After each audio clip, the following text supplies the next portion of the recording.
Levantine Arabic, or Eastern Arabic, is an Afro-Asiatic, Semitic, Central Semitic Arabic dialect. It's a group of Arabic dialects spoken in the Levant region by roughly 30 million speakers. The word Levant comes from the French word Levant, which means rising, and was used by the English to describe the east, or where the sun rises. Geographically, this refers to Syria, Iraq, Jordan, Lebanon, Turkey, Palestine, Israel, and other regions. Essentially regions across the eastern Mediterranean. It's important to note that the Arabic language is a perfect example of diglossia. This means that speakers utilize two different variants of the same language. Arabic speakers tend to utilize Modern Standard Arabic, Fusha, and their regional dialect. Modern Standard Arabic is used on TV shows, newspapers, and in writing, while the regional dialect is used in day-to-day conversation. This ultimately leads to speakers code switching between variants that are oftentimes quite distinct from one another. Like with the Yemeni Arabic group, Levantine Arabic isn't really a language, but a group of similar Arabic dialects, although some might even argue they are just similar accents.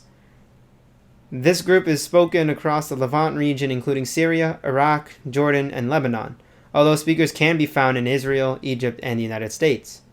Within the Levantine Arabic group, there are two subdialects or accents, North Levantine and South Levantine. The North Levantine accent can be described as soft-sounding, while South Levantine has been described as having a harsher sound.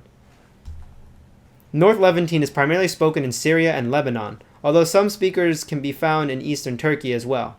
This accent has roughly 24 million speakers and contributes to the majority of Levantine Arabic speakers. South Levantine Arabic is spoken most notably in Palestine as well as western Jordan, with roughly 6 to 7 million speakers. Some people debate whether sub-Levantine Arabic groups like Jordanian and Syrian are to be considered dialects or accents as well. It should also be noted that Syrian Arabic, Jordanian Arabic, etc. have sub-accents within them, such as urban and rural. Many people in rural areas across the Levant will often use the urban accent to clarify what they mean when another speaker is confused. The Levantine Arabic dialect as a whole has some of its roots in Syriac or Middle Aramaic, which was most notably spoken by early Christians in the 3rd century. However, in the 7th century, the language gradually started to morph together with Arabic. Let's also not forget that the pillaging and killing of the Syriac Christians by Timur also contributed to a large decline in the language. Unlike most Arabic dialects, the Levantine dialect was more lenient when it came to adopting foreign words and linguistic structure. For instance, the phonology, which is simply the sound aspect, of Levantine Arabic is believed to reflect that of Aramaic, as well as regional accents utilizing different vocabulary such as merci, which is used in Lebanese to mean thank you, which comes from French. Adding on, Levantine Arabic, like with most dialects, simplifies the complications brought up by Fusha grammar and phonology. For instance, the cases are usually omitted or simplified at the end of nouns and adjectives, making the grammar a bit easier to understand. The phonology also differs from Standard Arabic in that the qaf, which is usually pronounced with a glottal sound, is pronounced as a or g. Take a look at the word qalam, which is the word for pen, and in Levantine Arabic would be either alam or galam. Another difference is that the dhal, pronounced with a heavy th as in this, is changed to a dal or a zain, pronounced d or z, respectively. The diphthongs from Standard Arabic are also changed. Well, actually they're removed entirely except for Lebanese.